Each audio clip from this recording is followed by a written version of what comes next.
I went to exactly one party in my new, wealthy neighborhood. Then my neighbor Brenda sued me. In court, she held her bruised and battered daughter, Tiffany. She accused my son of rape. Mid-minus hearing, Tiffany tugged her collar down. Red marks circled her neck. He tried to rip my pants off, she sobbed. He tried to force himself on me. I fought back. So he beat me. He ruined my face. Outside the courthouse, protesters held up signs, calling my son a piece of trash, a spoiled rich kid.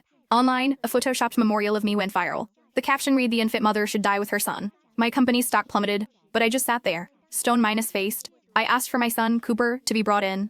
The courtroom doors opened. Cooper walked in.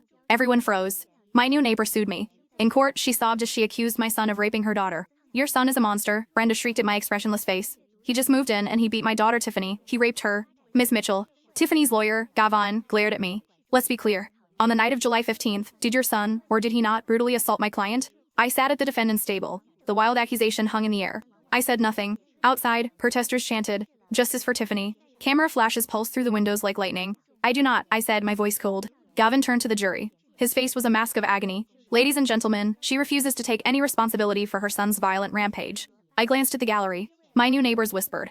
Their eyes dripped with disgust. Mrs. Patterson was shaking her head. The Johnsons turned their faces away completely. Just last week, these people were all smiles at the neighborhood barbecue. They couldn't wait to welcome a tech mogul to the block. When they heard I had a son, a bodybuilders champion, no less, they practically tripped over themselves. "He must be such a fine young man," they cooed. "You're so lucky." Now, they looked at me like I was garbage. The hypocrisy was thick enough to choke on. The memory of that afternoon hit me. A week ago, Brenda was standing on my front porch. "Harper, you need to get out here and deal with this." She was holding Tiffany in her arms. The girl was covered in bruises, looking like she'd just come from the emergency room. "Your bodybuilded son did this." Brenda's voice could shatter glass. Her scream shattered a rare moment of peace. I had just closed a major deal. My son never left the house. "Don't play dumb with me." Tiffany lifted her head weakly, tears in her eyes. "Last night in the backyard, Cooper, he was terrifying." "What exactly happened?" "He threw me on the ground and started tearing at my clothes, trying to pull my pants down, trying to force himself on me." Tiffany stammered, her whole body shaking. "I fought as hard as I could, so he started hitting me. My face, my body." Brenda cut in. 5 million. Settle this privately, or we go to court and show the whole world what kind of monster you raised.